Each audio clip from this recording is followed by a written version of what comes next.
turn the meeting over to Ellen. Thank you.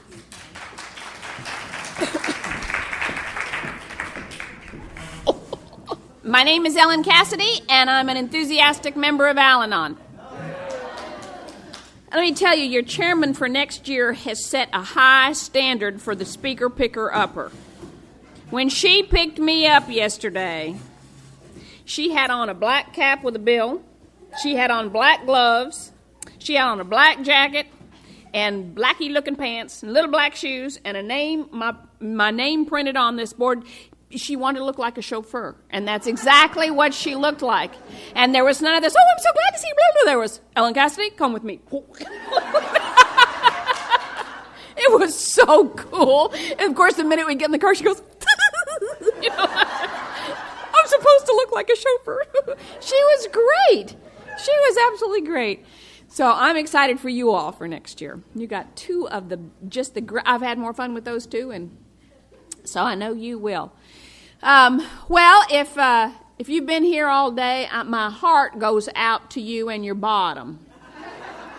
And I will try to keep this brief, but I've already given Terry, he just has to give me the sign when I've gone long enough. Because, I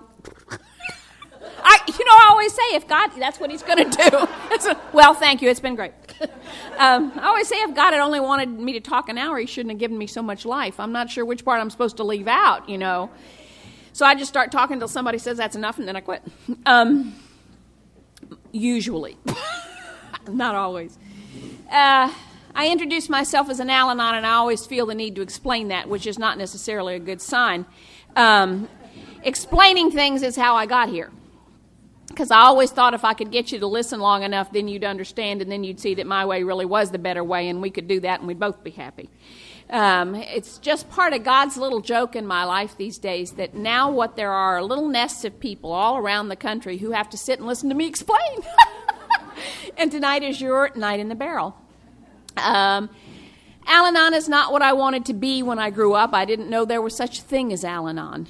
What I wanted to be when I grew up, from the time I drew my first breath, I believe, is I wanted to be somebody's wife and somebody's mother.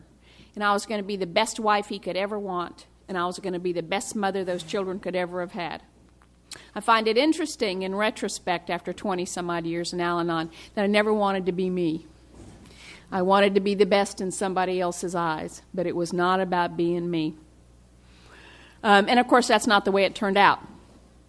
I ended up being a lawyer, not without any degree, just with all the abilities, a lawyer and a jury and a judge and an executioner. And none of us were happy. When I came to Al-Anon, I didn't want to be here. But I never really wanted to be where I was. I always wanted to be someplace else with somebody else doing something else. I was pretty sure when I got there, then things would be okay. And I'd been in here a while. I don't know, it was less than a year. And I decided that I really didn't want to be Al-Anon, whatever that was. What I really wanted to be was alcoholic. It looked to me, for lots of good reasons, like alcoholic women had a lot more fun than we did. I rest my case. And besides, apparently my husband preferred them. So I decided I'd be alcoholic. Now, I needed to be alcoholic that afternoon, so it pretty much left drinking out, I couldn't, drink myself into it. And honestly, I was a little concerned about my drinking. Not that I drank to excess or got in any trouble or had any of that, but I really liked to drink. And I grew up in a family where everybody drank, and I knew that there were problems in our house. I was telling these people, I have a number of brothers. I have 5 of them still living, as a matter of fact. And when they start telling stories about each other, somewhere along in the story, one of them will say, "Oh, well, drinking was involved." It's just redundant when it's with my brothers. It's just redundant. Of course, drinking was involved. You were there, weren't you? Of course it was. Like we didn't know. Like this is an announcement, I adore my brothers. I adore them. Well, of course I do. The kiss of death again. I love them. Okay. So I decided I really wanted to be alcoholic. And And I decided my solution was the same as my solution always is in my diseasiness. I think if I change how it looks on the outside, it's going to change how it feels on the inside. Either I have to change the way you look or act or be or whatever, or I have to change the way the situation is in my life, and then I'll feel better. So all really I had to do was look alcoholic, and that would work fine. This kind of loses something in the translation when you're not from gorgeous North Dallas, which is where I was going to meetings then, was gorgeous North Dallas, which is, honey, it is a hot place. This is back in the early 80s, and so pretty much all I had to do was find and wear skin-tight jeans and stiletto heels. Well, I made a couple of discoveries in that experiment. Number one, I didn't like anything that controlled me like those pants did. And number two, Al-Anons are really doomed to sensible shoes. We are built for speed and not for looks. If you love an alcoholic, you have got to be ready to go in an instant. You can't stand around and think about it. And you could kill yourself on those shoes. You could kill yourself. And then how's he going to survive? You owe it to him to not wear those shoes. Well, the place I decided to do my little experiment, because God's rolling his eyes at me at that point, I'm pretty sure. The place I decided to do this little experiment is at the Crested Butte Mountain Conference with 600 of my closest friends. Crested Butte is a destination resort in the Rocky Mountains in Colorado, obviously. It's a destination resort in that you have to be on your way there to get there because there's no road that goes through Crested Butte. A little like Eureka. Just come here and want to be here and hope it's not foggy when it's ready for you to go, That week that I chose, or it only took an afternoon, but I thought I was going to do it for a whole week. But that week at Crested Butte, I was with 4 people who had between them 125 years of Al-Anon. And this was 20 years ago. That was a lot of Al-Anon in one place.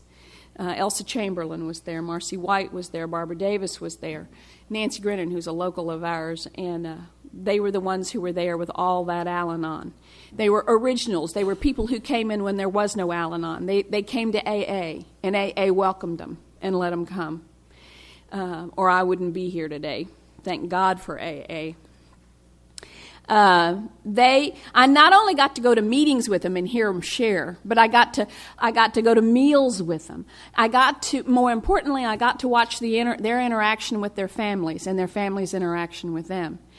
And I finally knew what it was I wanted to be when I grew up, When I came to my 6th Al-Anon meeting, I drove myself. I'd been escorted to the first 6. I looked like I couldn't be counted on to get there myself, and that was pretty much the truth. My 7th one, I drove myself. And you know what that's like when someone else is taking you all this time and now you got to take yourself? It's like you'd never been there, It's like, I don't know which way to go. And this group had met upstairs, and you had to climb all these stairs to get up there, and there was a sign at the top of the stairs just next to the door that said, only 12 more steps to go. And I thought, what is that? And I'm looking around, like, where are the rest of the steps? And this, of course, I don't know what it's like in your area. In my area, we meet where the AAs meet. And generally, Al-Anon meetings are at the same time the AA meetings are. Well, at this meeting, as in most meetings, there was an AA greeter at the door. And for some reason, AA finds it necessary to put their sickest people at the door. I don't know why. And this one stuck out his hand, and he was like, hi, welcome to AA. And I'm like, oh, well, I'm not here for AA. I'm really here for Al-Anon. And he goes, oh. Oh, Al-Anon. Oh. And he says, you got to go through the big room where the really sick people are. They don't know us well, To the little room in the back where the tables don't exactly match because we've given them our hand-me-down tables, and they're all blue-haired and purse-lipped, and those are the Al-Anons. Oh, yeah, these are the people I'm going to spend the rest of my life with, Oh, yeah. And they did look a little purse-haired. I say that often. Purse-lipped and blue-haired to me when I got there. But what happened was I'd landed in a nest of winners, and I didn't know that. They tell you should stick with the winners, but they don't. Usually winners don't have name tags on that say, hi, I'm a winner, stick with me. They do at situations like today. The winners have had name tags on. In my opinion, the winners are the people who don't go to just one meeting a week because they have to.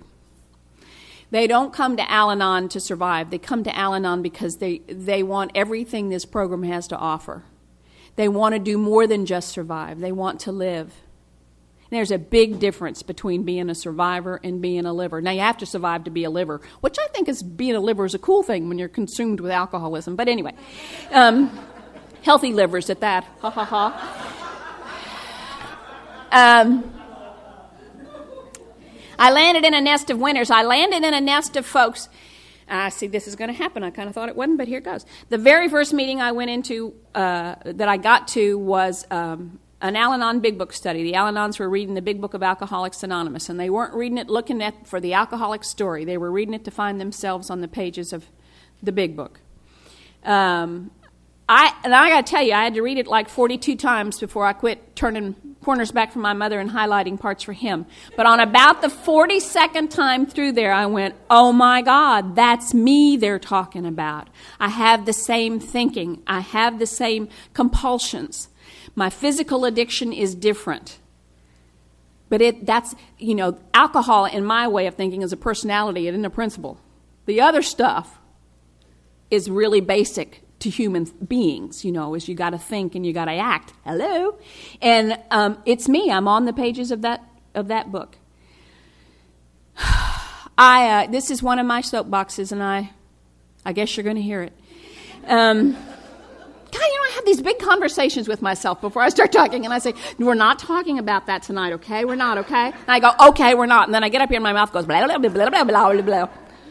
God's in charge, so I can't, what am I going to tell you? It's a deal. It's not my deal. Okay. I think that it is damn near impossible to work our traditions or to have a program if you don't read the Big Book of Alcoholics Anonymous. Al-Anon has everything we've written about the program is secondhand information. It says in our tradition that we are to practice the 12 steps of AA ourselves, and how we think we can do that without reading the instructions is only an Al-Anon would think they could do that. I don't need the instructions, thank you. I can figure it out myself. I'm a smart person. I can do this. That's close enough for me. I can figure out the rest. And that's what we do, I'm sure most of you know, because you tend to be a very informed group, that the Big Book of Alcoholics Anonymous is not conference-approved literature in Al-Anon. And I've had several discussions with Virginia Beach and New York, when it was New York, about that, because it still tends to stump me. Arbutus says that we don't have to approve anything, that our conference doesn't have to approve literature because the AAs have already approved it, and that the AAs would be insulted if we had to reapprove what they already approved. I don't know how we can do our fifth tradition. I don't know how we can give understanding and comfort to families of alcoholics if we don't understand the disease. I don't know how we can be supportive to the alcoholics in our lives without understanding the disease, and it's in that book. I was raised on the Big Book of Alcoholics Anonymous. I'm a Big Book Al-Anon. I am so grateful that the AAs didn't say, if you don't drink like I drink, you can't have this book. And that's not what they said. They said they wanted it to be for everybody, and that's what they've done with it. The first group I went to, I really thought that the first step of the program was get in the car. Because that's what they used to say to me. They'd say, we're going to the Brazos Riverside Conference, get in the car. So-and-so is doing the steps across town at Bruton Terrace or whatever, get in the car. They didn't say, do you want to? Do you have anything else going on? They said, get in the car. They said, we know you have 2 little kids and a drinking maniac at home. Get in the car. I got in the car. If you want to, I talked about this earlier today. When I got to Al-Anon, I didn't have very many opinions of my own. Actually, I don't believe I had any. I tended to wait to see what your opinions were. And then I either agreed with you if I wanted to make you happy, or I argued with you if I wanted to tick you off. But I couldn't really tell you what my own opinions were. Today I have fairly strong opinions, as you can tell, which is neither good nor bad. It's just different, and that's all I'm promised in this program, is that my life is going to be different, and it's different today. One of the things I have very strong opinions about are people being called Al-Anon. If you want to watch the hair on my neck stand up, let me be there when the new drunk comes in the room and somebody says, oh, look, there's John, the new drunk, and there's his little Al-Anon wife twitching in behind him. And there she comes with the twitch. She's not an Al-Anon. They're calling her an Al-Anon because she's with John. That doesn't make her an Al-Anon. She's an alligator. Al-Anon is not a program for people who need it, because this planet reeks of people who could use Al-Anon. The statistics, which are very important if you're an explainer, statistics are, for every alcoholic, there are 10 to 42 people directly affected. 10 to 42. Who do you think that leaves on the planet? I'm thinking no one. I'm thinking that's pretty much all of us is what I'm thinking. And I got way more than my share, 10 to 42 people. Al-Anon ought to be 10 to 42 times bigger than AA. Ain't a happening thing. This will be, this is a big-size meeting for Al-Anons. In just about any area of the country, this is a big-size meeting. It is hard to come and ask for help when there's nothing the matter with you. And there's nothing the matter with us when we get here. It's very obvious where the problem is, and if he'd straighten up, we wouldn't have to live like this. Well, any idiot could see that. My mother was telling me that for years, I was darn near perfect, and he was a wreck. Al-Anon's a harder place to stay when you get here. I'm pretty sure, I don't know because I've never been a new drunk, but I'm pretty sure what happens on the other side is when a new drunk shows up and he says, this stuff is killing me, they say, you know what, we're going to show you a way to live so you don't have to ever drink again. And we're going to help you stay out of slippery places. And that's what they do pretty much. They're on call 24 hours a day, help them stay out of slippery places. You come to an Al-Anon meeting and you tell us a time or two about what he's doing now, and we'll listen a time or two. We aren't going to listen any more than that, but we'll listen a time or two to it. And then we say, okay, go home and get in bed with him. You want to know where one of the slipperiest places in my life is in my bed. And I got to get in there with him. The AAs don't send them home to sleep with the bottle just to test you and see how you are, see if you're getting better with that or not. I got to get in bed with it. I got to fix it breakfast in the morning, It is a hard place to stay. And most of us, and I'll tell you me, I didn't come here looking for recovery. I came here looking for relief. I came here looking to feel better because I felt awful and I wanted to feel better. I came looking for power and walked into a room full of folks who said they didn't have any. What a disappointment, Are we all like defective or something, Are we banding together to make power between us and then we'll go out en masse and try to heal them one at a time? What are we doing? It was very confusing to me. And we really do, and I know there are some alcoholics in the room, and if you've been to an Al-Anon meeting, yay for you, and if you haven't, you have now. But we talk in our meetings, at every meeting, at least where I go, that we're going to keep the focus on us and not on the alcoholic. Keep the focus on us and not on the alcoholic. Oh, right, on the focus on us and not on the alcoholic. So we really tend to not talk about alcoholics in the room. Although I got to tell you, when this little group first formed, there's a couple of us in there who just laugh our fannies off on a regular basis. By the way, it happened during the day today, and I didn't say anything, and I want to say it now. There's a lot of laughter, which is, I always think God's heard us cry, and he's so glad to hear us laugh. But you know what? You can't laugh about something that hadn't been healed. And you may hear people, you might have heard them today, and you might hear them tonight laughing about something that still hurts. It's just a place that's not healed. Keep coming back. Keep bringing your sore places with you. And you too will find healing here. But don't take it personally if we're laughing at stuff. We're not laughing at you. Really, you're not that funny. And your issue is not that different, whatever your issue is, We're not that different.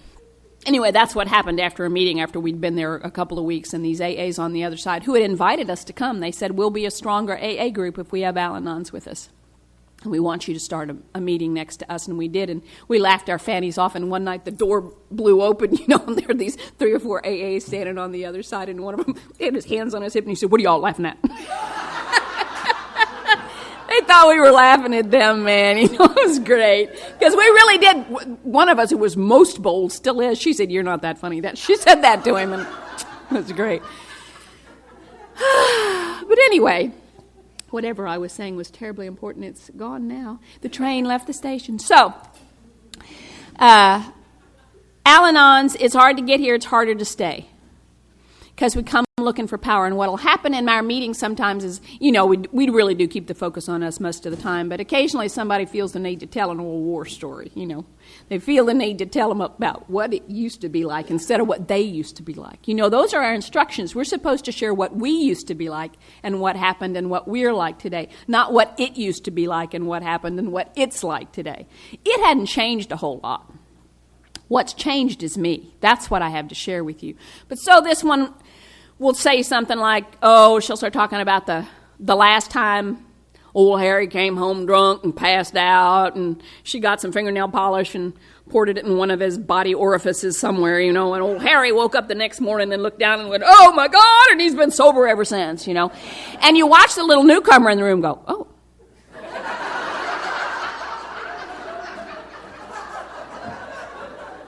And you may not see her or him again for a while, if ever. Because the truth is they got what they came for, looking for one more thing that might work. And listen, before you try that, it doesn't work, really. It doesn't. It's like trying to teach a pig to sing. It wastes your time and annoys the pig, We don't recommend it, really. But she got what she came for, which is she got a suggestion, something she hadn't tried, one more thing she could do to get him to act, to get her life like she wants her life. The dividing line in Al-Anon is the third step. I know it says in the AA 12 and 12 that it's 6 is what separates the men from the boys or the sheep from the lamb or something. I don't know, but for us it's step 3. Because what you hear in Al-Anon is if you do the third step, if you make a decision to turn your will and your life over to the care of God as you understand Him, your life is going to change. And our tendency is to go, wait, just a minute. There's been a little miscommunication here, apparently, because it's really, my life is not that bad. Really, all I'm trying to do, I just want his life to get fixed, and then we'll be fine. And we don't want our lives to change. We really don't. I'll tell the story again. Many of you have heard it. Here you go. You're going to hear it again. We're like folks in a lake of liquid manure up to about here. It's not particularly pleasant, but it's familiar. It's been there a long time, and it's ours, and it's warm, and we know how it got there. And people come by in a boat, and they say, whoa, we know what that's like where you are, and you don't have to live that way anymore. We can show you the way out of there. We can show you the way to a power that'll solve your problem. And we go, oh, no. We sing the Al-Anon chorus. It's not that bad. Say, really, my life's not that bad. All I really need you to do is keep that guy over there from making waves.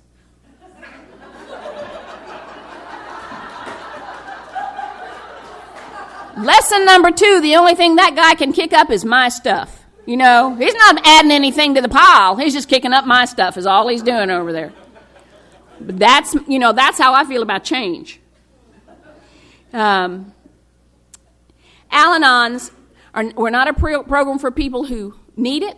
We're not a program for people who want it. People come, some of them are attracted by the laughter, some of them are repulsed by the laughter because alcoholism is not funny. It's a deadly disease. And if you're the one in the family stone cold sober, we tend to think we have to carry that responsibility. Someone has got to. And take this seriously. And we are as serious as death about it.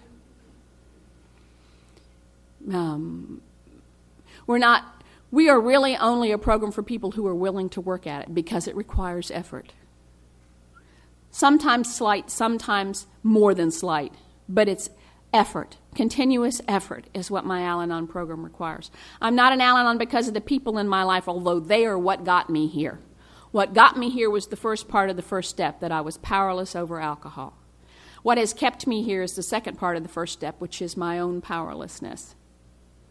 That much as I want to, much as I need to, I cannot change my life or theirs. I had to come to a place, even in Al-Anon, where I understood the difference between powerless and helpless. It was not hard for me to admit powerlessness. It was fairly obvious when I got here. But after several years in Al-Anon, I got to the place where I could admit helplessness. which is a tough thing to admit, that I couldn't even change myself. I hear people say that, on a regular basis, I'm going to work to change myself. I can't change myself. I can't even save my own life. I can't do it. I don't have the power. But I have step 2. And I couldn't do step 1 until I knew about 2. 2 says, came to believe that a power greater than ourselves could restore us to sanity. It doesn't say it would. No guarantees here. All I'm here to do is believe in the possibilities, that it is possible that I could be restored. I think of step 1 as the end of all possibility. I've done everything. And that's often where I am at step 1. I've done everything I can think of. I have to. I've done everything I can think of. I am finally out of plans. And I'm at step 1. And when I'm willing to get myself to let myself slide into step 2, all the possibilities that I dreamed of and more is available. Because there's a power greater than me that wants more for me than even I want for me. I'm an Al-Anon because I have a 12-step recovery program that I practice like my life depends on it. Because I am convinced today of the fatal nature of my disease. Do you know who uses the insurance first in an alcoholic home? The non-alcoholic. We develop a number of stress-related diseases.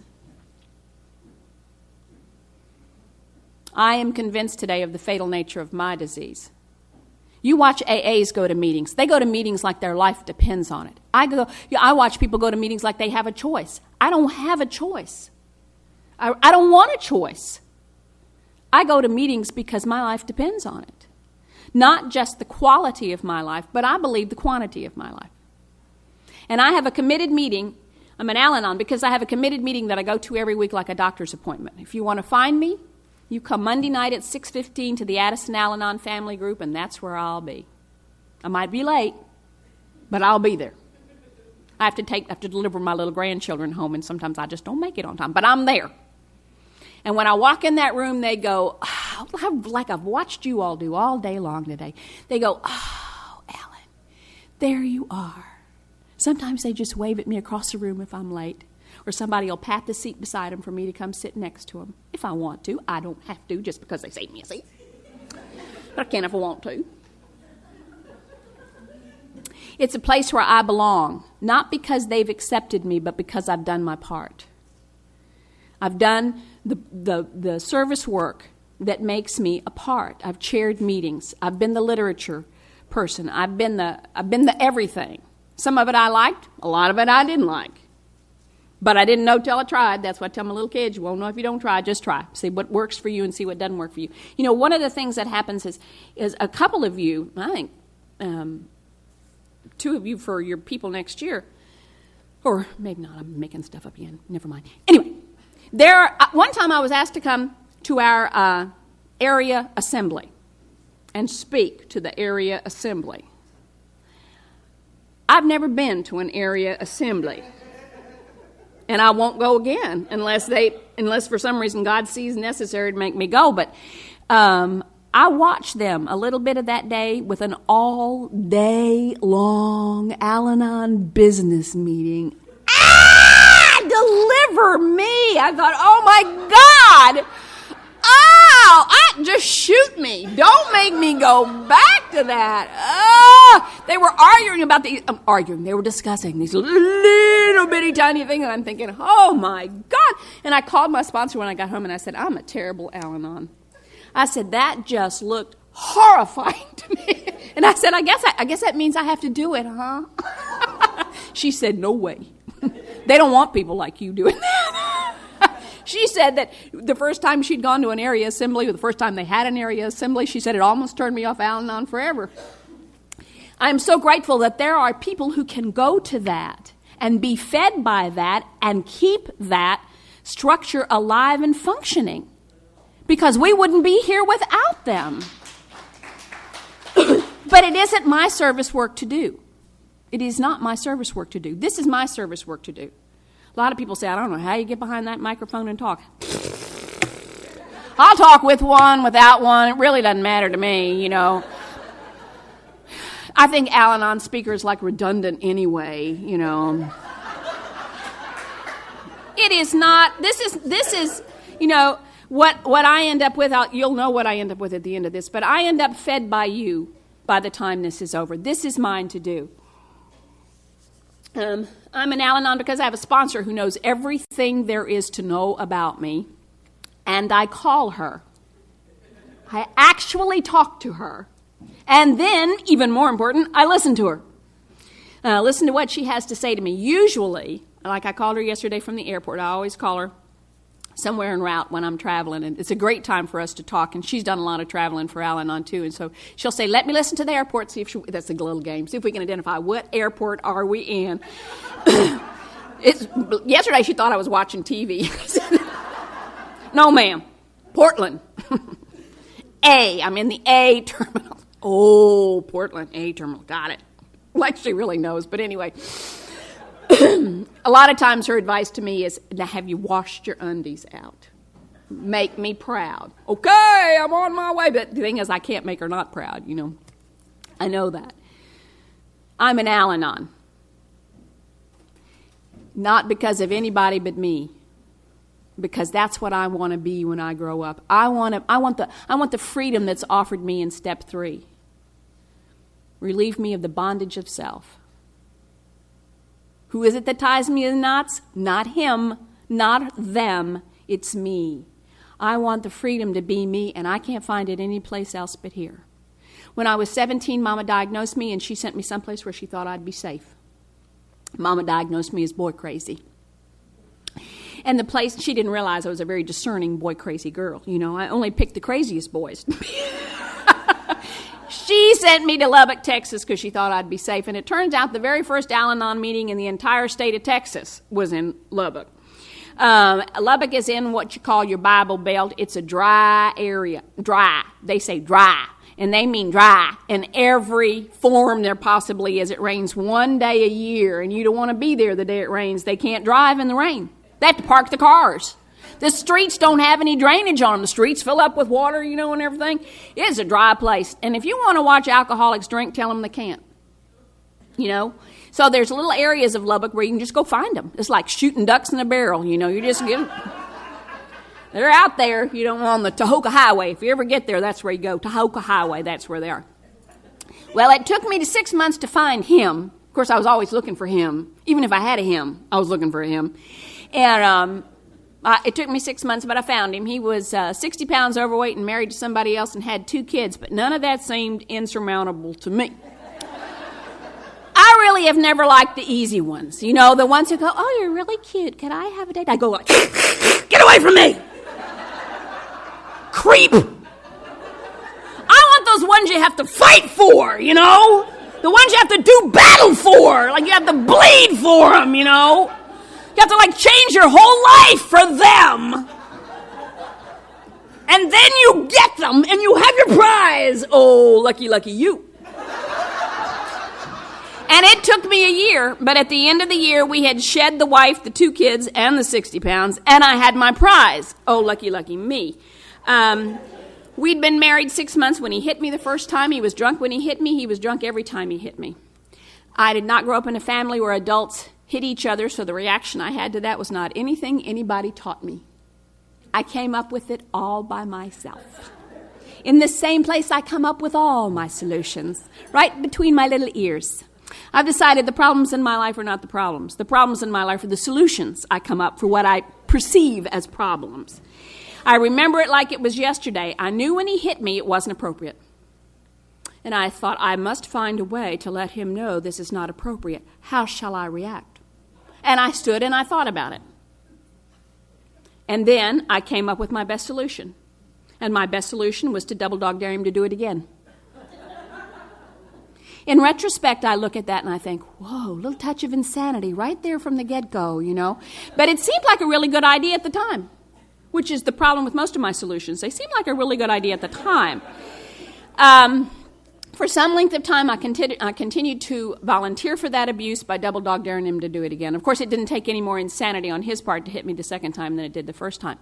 If you've been physically abused, I do not have to explain this to you. If you've not been, I cannot explain it to you.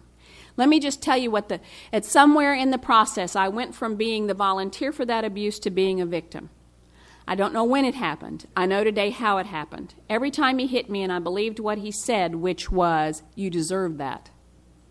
Every time he hit me and I believed him when he said, if you hadn't done what you did, I wouldn't have to do what I did. Every time he hit me and I got up the next morning and I looked in the mirror at a swollen nose or a black eye or a cut lip and I said to myself, it's not that bad. I'll just stay in the house another day or another 2 days and nobody will notice. Every time I did that, a piece of me left. And then another piece, and then another piece, and then another piece, until 9 years later there was no one left in here who could stand up and say, you can't treat me like that. I'm a precious child of God. And that's how long I stayed. I stayed married for 9.5 years. Apparently, I will stay in those situations because I've done it repeatedly until my life is threatened. And what happened was he held me repeatedly under a cabin cruiser in 20 feet of water. And when I told my first sponsor about that physical abuse, she said, honey, that's not physical abuse, that's attempted murder. But I have a disease called it's not that bad. And that's what I said was it's not that bad. Now, the reason I left him was because somebody came along who said, you don't have to live like that.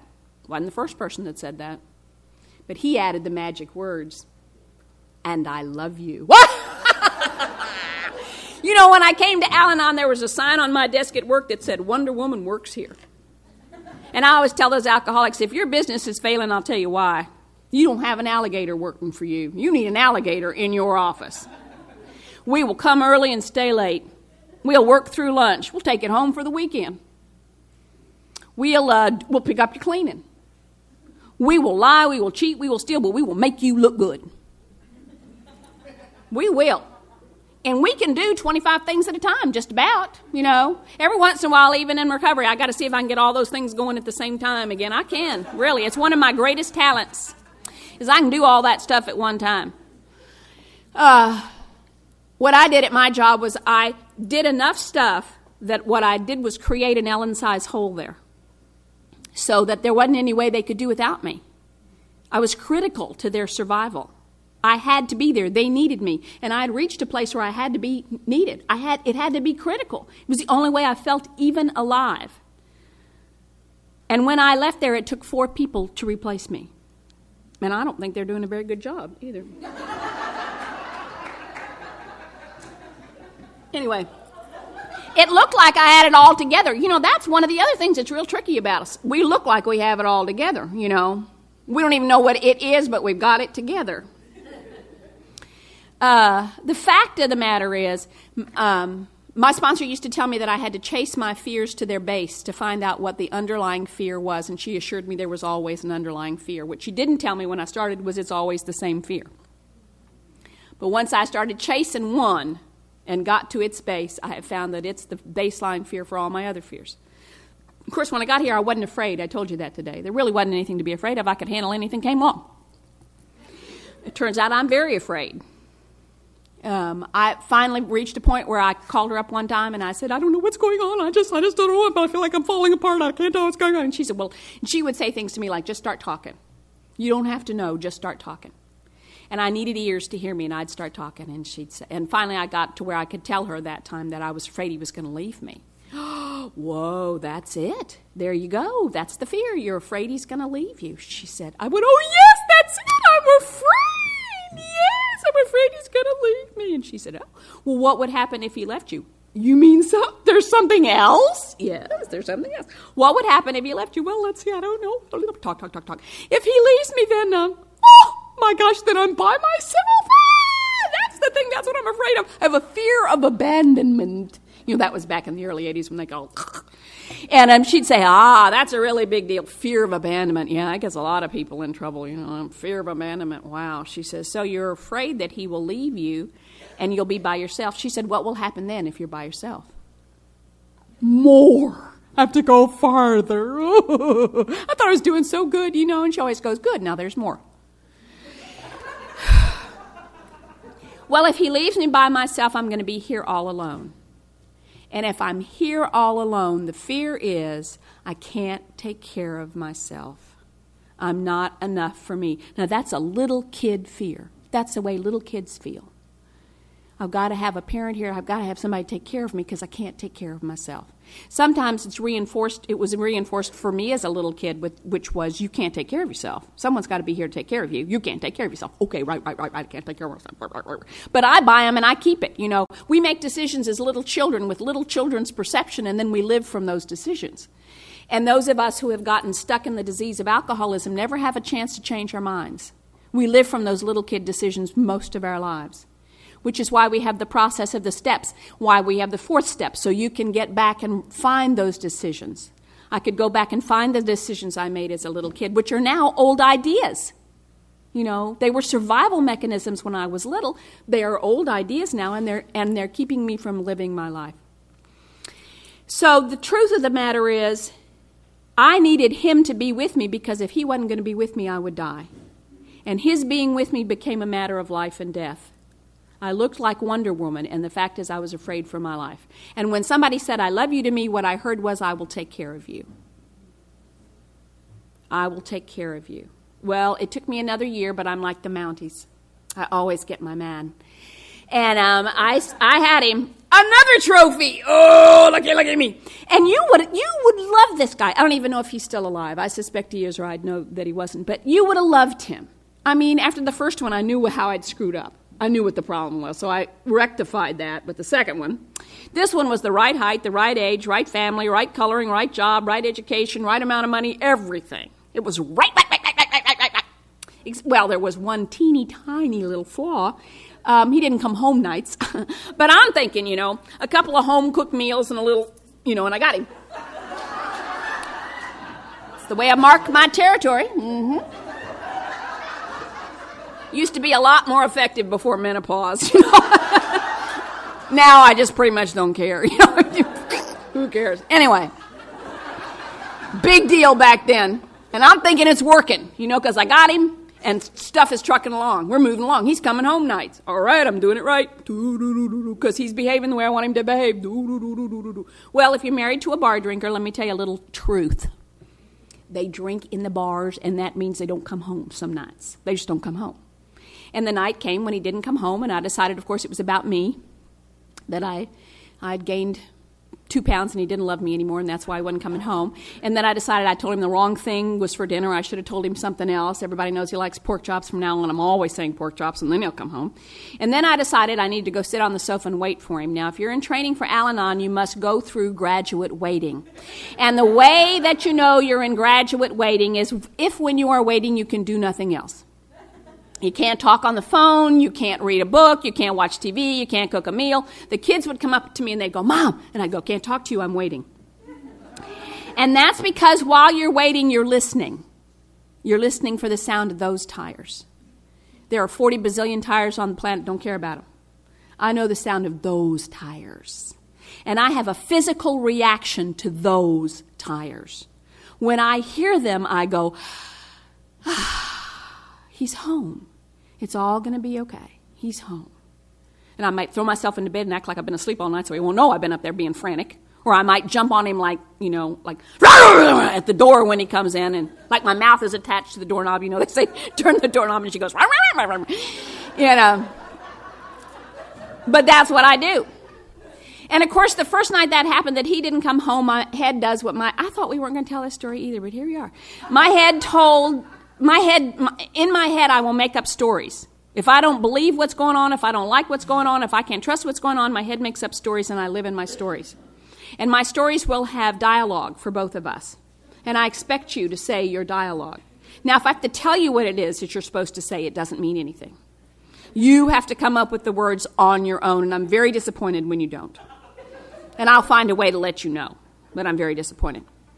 And I made up this story in my head that somehow, some way, his car was out in the country. I don't know why, but he was out in the country, and all of a sudden the car blew up all by itself, and there wasn't anybody there, and it blew his little body into this ditch by the side of the road, and he's bleeding, and body parts are hanging off, and he's not quite dead, and with his dying breath, he's calling me, and he's saying, Ellen, Ellen, I love you. And, and now wild animals are coming and tearing off the body parts and strewing them in the forest, and it'll be 7 years before we can identify the body. Well, I called that love. I realized after I'd been in Al-Anon not too very long that that's actually what we would call obsession. Obsession is not obsession until in your mind somebody dies, and I can take it in a heartbeat till somebody dies, in my head. You know what obsession is? Obsession is all-out warfare on powerlessness. The more powerless I feel, the more apt I am to be obsessed. I may be obsessed about the thing I'm powerless over, and I might pick something else. I'm an equal opportunity obsessor. I can obsess about the children, my weight, exercise, my food, my job, his weight, you name it. If I got a name for it, I can obsess about it. And the tendency of that obsession is to give me the idea that I got some power someplace, and I don't have it. Well, of course, he came home. I'm here to tell you that 99 times out of 100, they come home. Might be that day or the next week or 3 years later, but they come home. And I met him at the door like a 3-year-old that's been crying all afternoon, and you've said, stop it. I was at the place, big swollen eyes and snot slinging. And I think about that, and I think no wonder he drank. If that's waiting for me at home, I'll just have another. And I asked him the second stupidest question we ever asked. The stupidest, of course, is, have you been drinking? The second stupidest is, where have you been? Because the truth of the matter is, the only answer that was going to be satisfactory for me was in a ditch bleeding. That was really the only one that I could find some peace with. Anything else was either going to hurt my feelings or make me mad. And he said to me, Jesus, God, you knew where I was.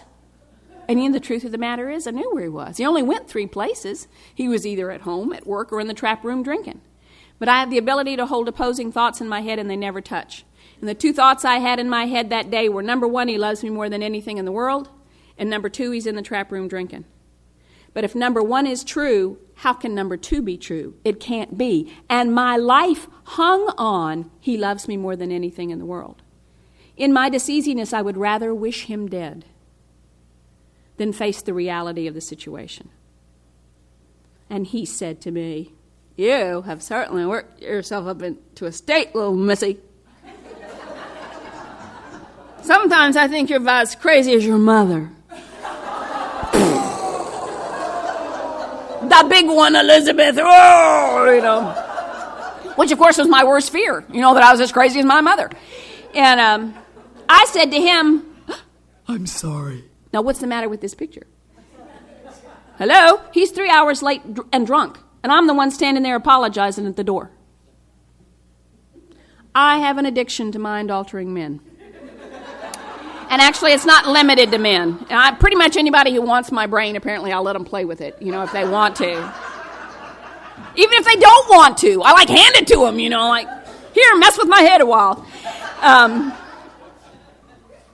They're the ones who say to you, he used to say to me, 5 o'clock? Why in the world would I ever tell you I was coming home at 5? I never come home at 5. I just think you make this stuff up. And that's where the twitch comes from, I could have sworn he said 5 o'clock. I really could have sworn he said I must be making it up. Geez, I'm as crazy as my mother. That's what happens to you. So, lady calls me up. Lady said she's new in Al-Anon, and we're deadly when we're new. She called me at work, and I did this whole thing. Oh, well, apparently I'm going to tell this one too. I'm sorry, you're going to have to really make that sign in a minute. Primary Al-Anon illusion is, when you're okay, then I'll be okay. And I will do everything in my power to make you okay. I will lie, I will cheat, I will steal. I will go places I don't want to go with people I don't want to be with. I'll stay up when I'm tired and go to bed when I'm not. I'll eat when I'm not hungry and won't eat when I am. And I'll sit up all night with your sick mother in the hospital when I don't like your mother and I don't like the hospital. But by God, I'll do it. It looks very loving and kind on the outside. It's the most self-centered behavior on the inside. I don't do it because I care. I do it because I need you to be a certain way for me. I need a certain response from you to make me okay. And if I don't get that from you, I will do it harder. Or I'll do it on Tuesdays, or I'll only serve you pork chops, or I'll take my clothes off, or whatever. That used to be more effective before menopause, too. But I will do whatever I have to get that response from you. We have a deal in the group where I go, where we have Kleenex boxes on the table. But when people start crying, we don't shove them at them. We don't give. It's a very subtle way of saying to somebody, your tears must be bothering you because they're bothering me. Dry them up. It may be the most loving thing we do for each other in Al-Anon is to attend each other's pain. We sit with somebody when they hurt. When somebody starts crying in our group, we don't pat them on the back and tell them everything's going to be okay. Because you know what? Everything sucks some days. That's not where the transformation has come. But we will sit next to them when they hurt. And we will listen to them, and we'll share ourselves with them. But if you want to watch an alligator go crazy, start crying around one of them. Holy God, Kleenex come from everywhere, you know. Yes. If there are any of you double winners in the room, I'm going to tell you that's the way we single you out at our meeting. We can tell who's a double winner because somebody will start crying, and Lord, the Kleenex are coming from all over the room, out of purses, off the table, you know. Ooh, drive those tears, drive those tears. Ah, there's one we need to work on. Woohoo, all the alarms have gone off. Well, this lady called and told me this thing, and all my alarms went off, and I gave myself away as probably living in active alcoholism, and she was new, and we're deadly when we're new. We got a lot of answers. We don't know what the questions are, but we got a lot of answers, and we do the Al-Anon waltz. You know, we do 1, 2, 12, 1, 2, 12, 1, 2, 12. I know what the problem is. I got the answer. Let me tell you about it. All those other steps in between. Filler. You know, I got it.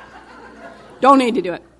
She was perfect for me, and she was the one that took me to those first 6 meetings and landed me in the nest of winners. And I went to Al-Anon like a dying person because I was a dying person at that point. After a while, we started going through a difficult time in our home, and that's the rule in alcoholic homes, is a difficult time. That's what happens. It doesn't get better. It gets worse. Untreated alcoholism gets worse. And I discovered my husband was having an affair. My sponsor said it doesn't have anything to do with you. See, the insanity was, I knew he did drugs, I knew he gambled, I knew he drank, I knew he hung out in the bar, I knew he was only coming home like 8 nights a month, but I always thought he was faithful. Hello, La La Land, I have an address there. And I found out he was having an affair. She said it has nothing to do with you. She said he has a God-sized hole, and he's throwing everything in the hole he can find. He's throwing drugs and alcohol and gambling, and now he's going to try other women. But she said he can't fill up the hole. It's not his to fill up. It's God's hole. It has nothing to do with whether he loves you or doesn't love you. What that had to do with was it made me deal with the truth of how I got to Al-Anon. I told you I was here because of my husband's unacceptable behavior. The truth was I was here because of my own unacceptable behavior. I was married to the man of my dreams, and I was having an affair. And it wasn't my first. Wasn't my last either, but it was real close to the last one. You got to go for progress, not perfection, you know. That's another thing that menopause pretty much took care of me, you know. Who cares? Anyway, program helped a lot. And I had to deal with the truth of that. You know, Al-Anon has allowed me to close up a lot of those little circles in my life where I've gotten to do the both sides of a lot of things. And that incident put me on the side of understanding what it was like on the other side of a spouse having an affair. And I think that's the moment I made the decision to stay here, for me and not for anybody else. Shortly thereafter, we separated. The rule in alcoholic homes is separation and divorce. He came home after a month, and he'd been sober about 2 weeks and it was New Year's Eve, and New Year's Eve with a newly sober guy is boring. And on my way to bed, I touched a place in my chest where there'd been some burning for some time. I should have gone to the doctor for my checkup in September, but I couldn't go because I was so focused on his behavior. And this was the end of December, and what I found was a lump. I was too young for breast cancer. There's no history of breast cancer in my family. I did some talking around about it. The upshot of it is that cancer is prevalent in alcoholic homes. There were studies even then, 20 years ago, that said that cancer was a stress-related disease. There was nobody who could tell me why I had cancer. It became mine to diagnose, just as alcoholism is for an alcoholic to diagnose. And I did the steps. You know, I'm sure there are people who can live without written directions. I'm not one of them. The only thing that makes sense in my life is to go through the steps. And I went through the steps in a closed step study. And I did my inventory on the time when the tumor was growing. What my decision was that mine was a stress-caused cancer. Living in active alcoholism is about the most stressful thing I've ever known. And I don't if there's anything worse, I don't want it, thank you. That was enough for me. The prognosis in the hospital was that in 5 years, if there were 100 women in the room with the same prognosis as I had, in 5 years, 60 would be left and 40 of them would be gone. I had a little better than a 50-50 shot of making it another 5 years, much less 20 years, but a 50-50 shot. I thought for a long time that the reason I've lived is because I did such a good job of the steps. Yeah, I don't think that anymore. That's okay, Al. If that's what you need to think, go for it, babe, but I don't think that's the truth. I must be here because I'm still being of service. That must be the reason I'm still here. In my Al-Anon group of about 30 women, there are 5 of us who have had breast cancer. It's a lot of us in one room. But if you look around, you'll find you have the same numbers in your group. Or colon cancer or lung cancer, which we also have in young women in our groups. I made the decision for the first time that my life was more valuable. And I told him if he couldn't stay sober, he couldn't stay there. And he couldn't stay sober. And I'd said that 1,000 times, but this time I knew my life depended on it. And he ended up moving out. Now, if he told you why he moved out, he would have said it was because of that idiot daughter of mine. I had a beige and navy blue son who was disappearing. He got quieter and quieter. He slept more during the day and less at night. And he disappeared into his room and into TVs and into video games. I used to tell him that if he could just find a job as a grown-up that he could do with his thumbs, he could make a fortune, because that's all he did. And I had a hot pink neon orange daughter who was out there. She wasn't on the edge, honey. She was over the edge most of the time. And he would have told you she's the reason he left, that anyone who had to live with that wench would drink too. Well, you know, I knew she was crazy. I just knew she was crazy. Like one morning she came home. Should have come home the night before, didn't come home. Do you see the pattern in my life? She came home one Saturday morning and she said, Mom, it was terrible last night. We're driving down the freeway. We're minding our own business. We're not bothering anybody. Really, Mom, we weren't. And this car came from out of nowhere and it tried to run us off the road, Mom. It was really, really scary. And the police came and they said it wasn't our fault or anything, Mom. It was just really, really scary. And of course, by then I'm like, oh my God. Are you okay? Is everybody okay? Yes, Mom, we're all okay. I'm just a little tired. I think I'll go to my room. She goes, and I'm in the living room going, because I've done what I do best, which is soak up all the extra feelings laying around, or I perceive them as extra feelings, and that's what I've done. I knew she was crazy. Well, 2 years after he moved out, school called, and they said, there's something the matter with your daughter. Duh. And they said, we're going to send her for an evaluation. Really? 2 days later, the guy at the treatment center says, oh, Miss Davis, really hate to tell you this, but we do believe your daughter's an alcoholic. And I went, yes. And he said, we've not had a lot of mothers react like that. And I'm like, yeehaw, alcoholism, ooh, okay. I thought she was just crazy. That's an Al-Anon disease. No sign she'll ever get any help for that. But alcoholism, yes. And she's 17, I can make her do stuff, And I took her to a place that force-fed the steps into her because I knew it was the only thing that would work. Statistics are that 80% of the young people who come in today have to go back out because they're not finished. I'm ever so grateful. I am ever so grateful to Alcoholics Anonymous that they didn't treat my daughter like she was too young when she came in, that she hadn't suffered enough when she was out there, that because she did drugs it somehow negated her alcoholism. The fact is my daughter got sober before it was ever legal for her to drink. It was easier for her to get drugs than it was alcohol. And my daughter was one of the ones who had to go back out. She stayed sober about 1.5 years the first time, and she went back out. And one night she called and said, I have to have $300 by the morning or else. And I had to tell her I didn't have $300 to give her by the morning. She moved out of state. She said, I'm not sure if it's me or Dallas. So she moved. I went a long time. I went maybe 1 year without knowing where she was or what was going on with her. And January 29th of 1990, my daughter walked back into Alcoholics Anonymous, and I had nothing to do with it, and AA had everything to do with it. The best thing I ever did for my daughter was get a program and get a life and get out of her way and let her do what she needed to do. She has 14 years of continuous sobriety, which is just awesome to me. And it's AA's miracle. It is not mine. I have to tell you this thing really quick. My daughter is in a group that's just been formed for 4 years, and then she's a very active member of her AA group, and it happens to be, for whatever reason, a group that doesn't particularly approve of Al-Anon. I will tell you that one of my daughter's deals in her sobriety is she doesn't want to be my daughter in a sobriety. And I understand that. She needs her own program with her own people without, oh, that's Ellen's daughter stuff going on. And I respect that in her. Boy, I'm just, whatever works for her is okay by me.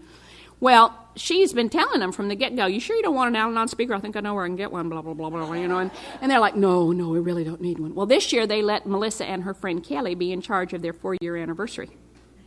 Melissa said, do you all want to vote on the speakers? They said, no, you decide. Melissa said,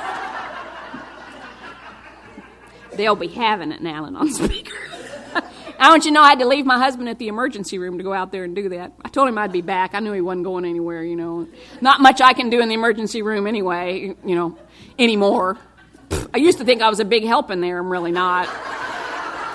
I really pretty much just take up space in there. They know what they're doing. We've been in an emergency room before, no big deal. I mean, one big deal for me. It was probably a bigger deal for my husband, but I told him I'd be back, and sure enough, I went out there and did my talk, came back. He was still in the emergency room. He hadn't gone anywhere. And so anyway, I went out and did this talk, and I knew because, I just knew. You know how that is? I just knew that there'd be me and Melissa and Kelly, her friend. That would be pretty much us there for my talk, and that was okay with me. Whoever of you is here is whoever's supposed to be here, and that's not up to me, so what do I care? I don't care. And sure enough, up until about 5 minutes before I was supposed to talk, it was pretty much me and Kelly and Melissa. And it wasn't pretty much, it was me and Kelly and Melissa. And by the time I started talking, there was about 30 people in there, and Melissa had broken her own anonymity and introduced me as her mother, which was a big deal, babies. It was a big deal. Afterwards, this little gal came up to me, and she said, my name is blah, blah, blah, whatever it was, and she said, I've called you and talked to you on the phone before. And I said, oh, and you're an Al-Anon, right? She said, yes. And I said, I didn't think there were any Al-Anons in here. I thought they were just A's. She looked around the room, and she said, yeah, there's some Al-Anons in here. I'm not kidding. It was like, whoa, whoa, whoa, whoa. And none of them identified themselves to me. Whoever they were, they just went on their way. They just snuck on out of there. Let's wonder why they haven't had an Al-Anon meeting. I don't know. I got a call from this little gal about 10 days ago. And I did this about 3 weeks ago, maybe. About 10 days ago, I got a call from this gal. She said, we're having our first Al-Anon meeting next week.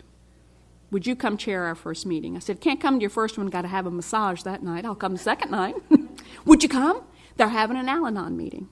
And my daughter was instrumental in getting that meeting started, It's bizarre how that stuff works. Just bizarre how that works. Anyway, in that little time that my daughter was sober, she started hanging out with slippery places and slippery places with slippery people. And I said to her for the umpteenth time, if you can't do by the rules in this house, you can't stay here. And, of course, she couldn't. And for the first time, I knew that what it felt like was if she drinks, I'll die. And I knew that it was up to me, that no one else was going to give me peace of mind. It was up to me to find my own peace of mind. And I made the decision that she had a certain date she had to get stuff done by, and of course she didn't. And I planned that date to be the week that I was, you're getting ready to wave at me, Terry. I was getting ready to go to Crested Butte to be with 600 of my closest friends, because I had to go to intensive care. I didn't want to kick my daughter out. I didn't. I wanted her healthy and home and happy, and she was none of those things. And the morning I was kicking her out, she threw herself on my bed and said, you're going to be a grandma. And I thought that changed everything. I'd have to stay home and be the responsible party. What I found out in that exchange by calling my sponsor was that my sponsor said she doesn't have to stay if you don't want her to, and I'll stay on the phone while you tell her. And I put the phone down on the bed. I can see it today. And my sponsor was in the room with me via the phone while I told her she couldn't stay. And I quit hurting. I thought the pain was about letting her go, but the pain was about holding on when it was time to let her go, and it was time to let her go. And we went through a fall where she went around telling everybody how mean I was. She was pregnant, and I wouldn't let her be at home. And I went around telling everybody what she was doing to me now. I told my friend Buddy Ross, who was taping a conference, I said, Buddy, she's pregnant at me now. Buddy said, he said, man, I understand. He said, our son's girlfriend got pregnant out of wedlock. And he said, you know what? That baby has been the light of our lives. It never occurred to me I might like it.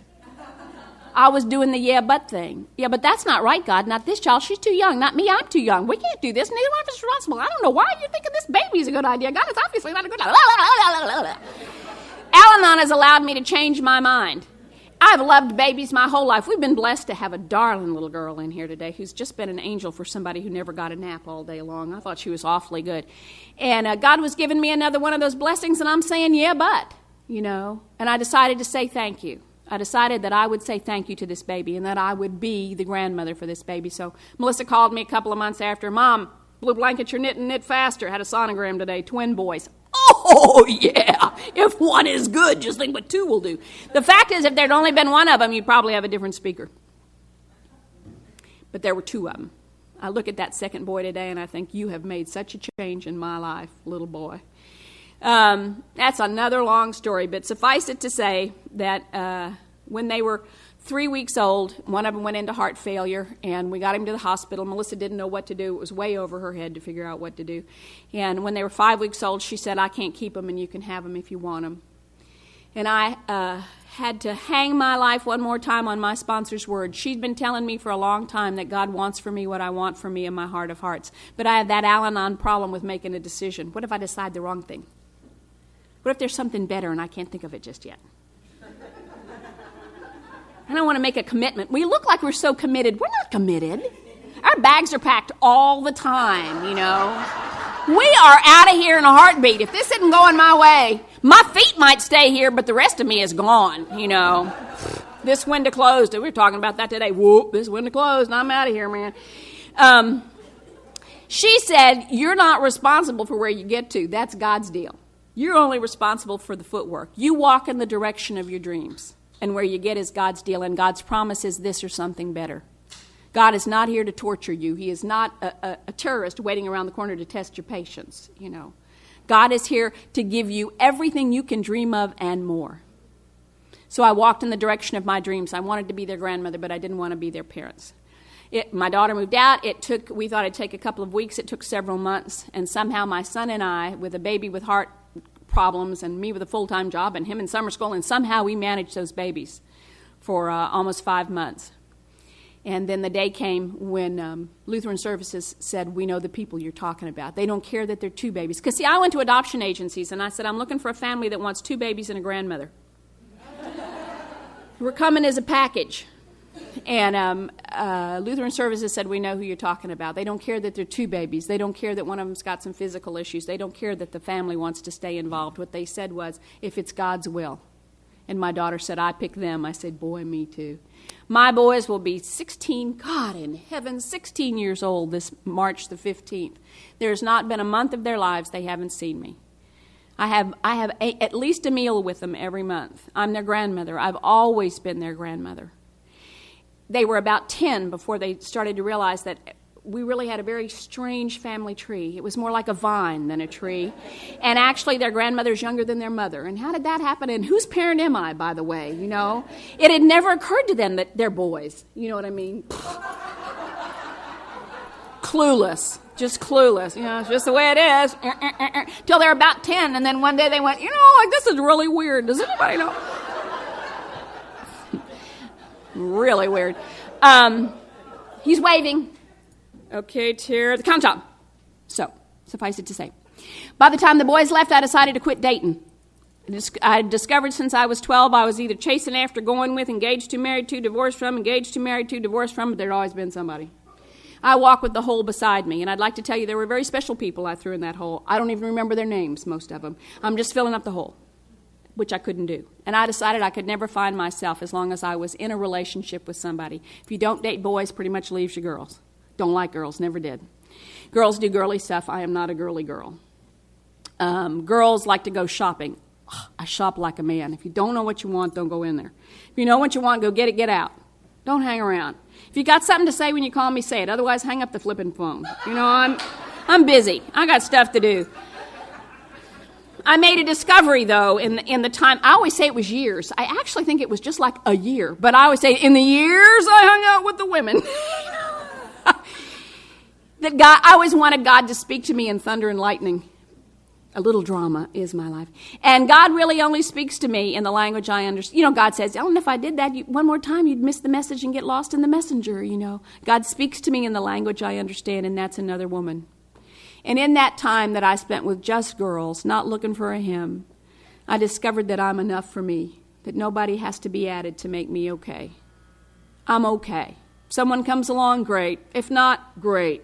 Someone came along, big surprise, eh? Known him a long time, didn't match the list, asked me to dinner, no harm, went to dinner. We're married. Everybody said, oh my God, you've married a normal guy. He is 80 pounds overweight. This is not a normal guy. He's got an obsession. That's all I need. I need a guy with an obsession. It's very obvious what his is. Nobody has to point fingers, We know what it is. There it is. Whew, thank you, God. I can work on my trophy, a little while longer. Actually, and then in 1994, he stood up at an AA meeting, because if you're going to hang out with me, he's going to hang out with you. And so he'd gone to a lot of AA meetings, and he stood up at an AA meeting and said he was an alcoholic and got a chip and hadn't had a drink since then. And my girlfriend behind me, everybody's crying and carrying on because they all know him, and she's slapping me on the back, and she said, oh my God, you're a carrier.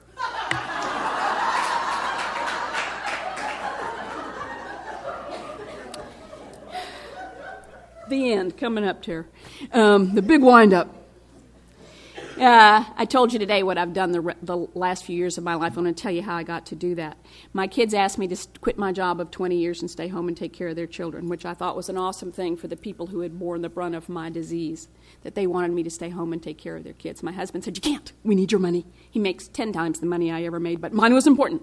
A little financial insecurity there. Okay, fine.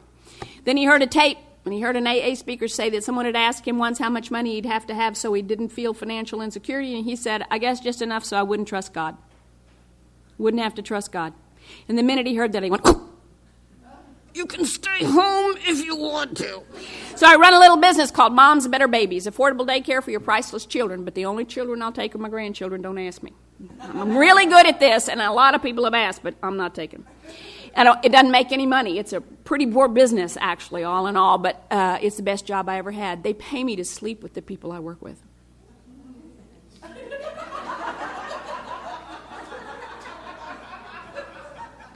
What kind of fabulous job is that? It's the one I always wanted. Anyway, I used to think that when I died and went to heaven, God was going to say, let's pull out the VCR and the tape, and I want to see how her husband and her children turned out. And if they turned out to be fine, upstanding members of the community, she's earned her way into heaven and she can come in. I'm so glad you've given me the chance to find another God. It's another one of those stories I make up in my head because I don't know exactly what's going on. But my sponsor said this was one of the stories I could keep. I suspect that when this little body of mine gets tired of doing whatever in the world it is we're doing here, you should pardon the pun, and the part of me that's always been God's goes to wherever it is God is, that when I get there, God's going to go, oh, Ellen, there you are. Why would God greet me with less love than you do? And he's going to say, baby, you know what? Heaven is heaven when you're not here, but it's just not perfect without you. Sit right here beside me. And he's going to say, honey, I've been running a little experiment down there. Not a test, nothing you could pass or fail, it's just an experiment. I thought it'd be kind of interesting. And I know you've been paying close attention to what's going on, so I'd like to know how it's going. Let me ask you a couple of questions. Number one, did you have a good time? I didn't do a single thing to torment you. There's no reason for flowers to be different colors, except I thought it'd make you smile. And I knew you'd love babies, so I put a lot of them in your life, and I hope you didn't miss them. And thanks to you, I'm going to be able to say, oh, yes, God, I had a great time at your party. Thanks for asking me. And then he's going to say, were you Ellen? You're the only one like that I made. And I made you to do things for me that I can't do because my hands are too big. I spent a couple of years in my 11-step inventory at night writing down today, Ellen, writing down the thing I did that day that I knew was mine to do because I've spent so much of my life doing your things. And I needed to know that I was doing my things. This day was mine to do. You could have had another speaker been home by now. That's not the way it worked. You had me. This was mine to do. And when I looked at that after however long I did it in my inventory, I realized that the things that you would call those service work is what were mine to do. And the last thing he's going to say is, baby, did you ever get the joke? I know today I've spent so much of my life looking at the hole and not the donut. I spent so much of my life focusing on the part of the glass I thought was empty. There's a guy in our group that says the glass isn't half full or half empty, glass is too damn big. Bill Cosby says a glass is either half full or half empty, depending on whether you're drinking or pouring. What you allow me to do when you listen to my story, as you have tonight, is you've allowed me to pour. And so when I leave here, my cup will runneth over. And I thank you.